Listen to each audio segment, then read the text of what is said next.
We've kept the best for last. In the finale of this season of Fact Chat, we break format to bring you an interview with the founder of SMI, Geetha Narayanan, and the director for the longest time. In a rare interview, she reveals the twists and turns that led to the formation of SMI and the steps in its evolution over many years. GN, Srishti just turned 25. A little bit on the journey. Did you think it would get here when you started? What were your thoughts when you started? And come back forward in time to 25 years and go back and forth a little bit on that journey. Well, Srishti's been around for the last 25 years, and that's a period of 2.5 decades. So if we are talking here about how Srishti grew and developed and whether it was under my direction, led through various paths, well, yes, that's true. There's the part which came before Srishti, and that was that Anne Warrior and I wrote a project report, which called the Aditi Vocational Center, and Vagul of the ICICI wanted it to be independent of the school. So hence it became an ICIC center supported, and we called it Srishti. Srishti also took on education, but took on arts education and design education and technology education. We didn't have one focus, you know. We aren't like an NID, which had a design focus, or like NIFT, which had a textile and apparel focus, or indeed like an IIT or anything that has a technology focus. And we were definitely didn't have any aspirations that we would become a top runner in the field. The big news about Srishti over this 25-year period has been the sort of merger with MAHE, and that has brought about a lot of changes. As somebody who gave birth to this institution, what do you think about this transition, and where do you see it going? See, my grandfather once told somebody about me, and I happened to overhear it, and I was thinking about it the other day. He said, Geetha is the eternal optimist. You tie a brick around her neck and throw her in a well, and she will still get up and smile. And I feel that that's what we all should do. MAHE should not be seen as the brick around our neck that is driving us down into death and despair. I mean, Ranjan Pai has been the most generous of human beings, and he's built us a palace. Right? Today we can't be petty about small things. We have to inhabit the palace. We have to fill it with song and dance and spirit and do things in it that he would like us to do. And yes, we have the bureaucracy of a 60-year-old university, which is now also struggling with its own break from its own main campus in the hills of South Canada, and it's now looking at an independence it's associating. We have to enable MAHE to find and locate our spirit within that independent spirit. And I like that. I think there are going to be changes, and I think that, as I said, we have a lot of bad habits to break. So I think this is the time to break bad habits, right? And not worry about these frames that we carry like a brick around our neck and we're thrown into a well, and so therefore we must die or we must jump out and go somewhere else. I don't see that. I don't feel that. I feel very positive, and I think I would use this to say thank you to Ranjan and Shruti Pai. We started with them saying that there be a campus. When we started putting our needs together and he allowed 10 people to frame those needs, we thought we were going to build 250,000 square feet. He provided for that. Then when we put our dream together, it was 490,000 square feet. And he built it in the style that we wanted, with the architectural things that we want. I don't think we have a right to complain. I think we have a right to build. I think we have a right to be positive. And yes, there will be bricks that people will throw and throw us into the well. But I think one has to have the spirit to come out of it and say, not the end of the world, somebody is doing this, let's go on, and we will go on. And there will be the future. And it may not be the future of habit, but it should be the future of fun. Can I ask you to do a little bit of crystal ball gazing? The last 25 years, it's been such an incredible roller coaster ride. Where do you see design education and Srishti over the next A lot of us may be here, may not be here over the next 10 to 15 years. I think we have to de-future design.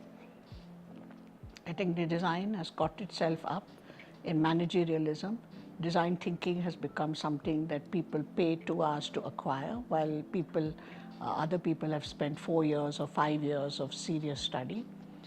I think that there is a whole culture being talked about in Latin America today. Escobar is leading that movement, and you've read Designing the Pluriverse, and other people have written about it too. So I think that the work of 3 people have been inspiring me. I was reading Escobar last year, and another friend of his his first name is Giles, but I can't remember his second name, he actually talks about defuturing. But many people over the last decade, including the design theoretician and activist John Thakara, he has also been giving us a word of caution that we are just going too fast into the future and we should really press the pause button and think. So I think some of the things that I'm looking forward to putting in place is not to be so worried about outcomes, to just enjoy the journey. You know, students are now today worried too much about outcomes. Where am I going to get this? So my young man sitting behind the camera wasn't one of them. And look where he is today. He's doing something he's happy about. Why don't we let other people become happy? Instead of holding the threat about credits and promotion and lack of attendance and things like that, I don't think any of those are important for education in the future. Right?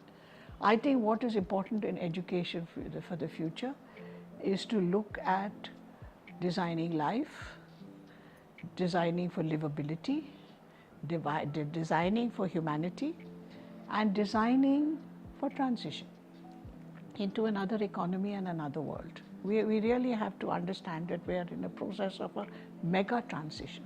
Globalization has broken down. The beginning of Brexit has meant that all European Union grants are no longer available to the United Kingdom. Right? We have America building its own economy on its own lines. We have China doing the same, and as we are doing it in our own country.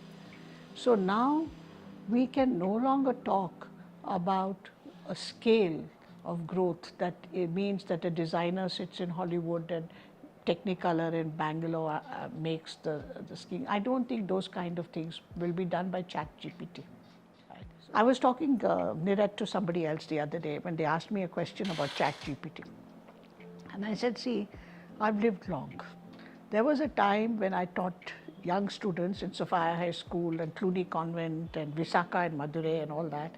You know, the holy grail was the Encyclopedia Britannica. And we would all take the students to the library and they would open the encyclopedia and we would tell them how to research and how to look at an atlas.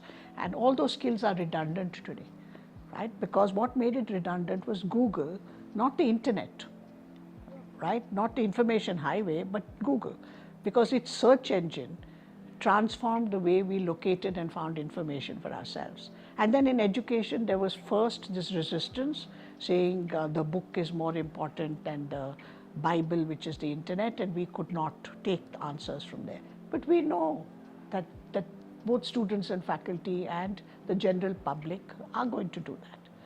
Now you don't need to learn to read a map because you can just press the button and Google will tell you where to go. And even your vegetable vendor from Swiggy or Instamart who comes is going to say, location kalsi manan bandbatini, right? So we don't need redundant, look at redundant is a very important thing where ChatGPT is concerned. But what if we get behind that? What if we get behind technology and find out that the camera he's rolling is a different camera to the one that we taught students 10 years ago? So we need to get behind. And so if I'm looking through that crystal thing, I think that we are going to build the institution that Professor Neelkanth Chhaya put so gloriously in the brief for the new campus. A city of ethics, a city of aesthetics, and a city of productive fluency. And that is the dream and vision for the Srishti of the future. That we look at ethics, we look at aesthetics, and we look at productive fluency, whatever that might mean in its time. Once Srishti was this beacon of design college, now everybody has set up design college, literally within a few kilometers from here. Everybody is copying pretty much the same courses, and competition has gone up so much. So what will be SMI's unique calling card? I don't know, because I might not be there, but what I hope it will have is to unschool itself. I think that defuturing and unschooling, we have become too regimented as a school. We need to unschool. What do I mean by that? Why should people come to Srishti to get a degree? They can come and they can continue to come, and that project of Srishti's of providing degrees, I call it only a project inside Srishti, right, will always be there and fund us in some way, and there'll be all the conversations about competition and market and positioning, but it's not us, right? But what if we did other things? People are out of jobs, 40, 50,000 people losing jobs in the IT and business processing outsourcing sector. We have people who are closing down engineering colleges. We have the largest set of dropouts in the world, because both engineering and medicine and others are not attracting, attracting students, but students are leaving and they don't know where to go. So I want to use Shyam Menon's words, which are not mine, but I think they engage with what I want to say we should be doing, even if I'm not there to lead you, is to say mall with footfalls. Come and take what you want, pay for what you want, go back and do something, come back again and take something. Be a place where there is a variety on display for you to take. And the Senegalese said it the best. They said that in Senegal, we have art schools with no students, and we have professors without jobs. We don't have any money to pay for them, so here's how we work. And when everybody said, what? They said, well, what we do is that there's a lot of aid that comes to Senegal in the form of clothes and blankets and things that nobody wants in the West, and we can't use in Senegal because they don't think of what is our home, the climate. So they said, we take them apart. We make things into objects that people can use in their homes, mattresses, rooftops for things, anything and everything. We sell it on the roadside. We then go to the professor and pay him. He then goes to the art college where he's an unpaid professor, and he teaches us what we want to know.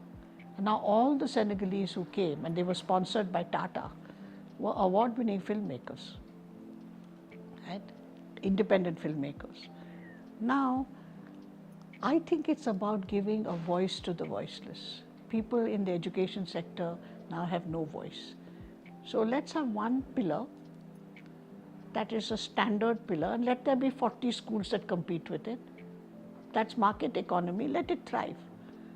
But let there be centers of excellence and places of practice that are more fluid, that change and evolve and morph over time. That what the Future Academy told us is that it's okay for things to die. Things die in nature. So we once had Anders run a story lab, and we had Warren and Girish running the Srishti labs. Things go. It doesn't matter. But whatever stays must be verdant and alive and full of life and spirit, and people should hop in and hop out. And we shouldn't worry about we should worry about slowness, but it's more about what is timely and what is timeless.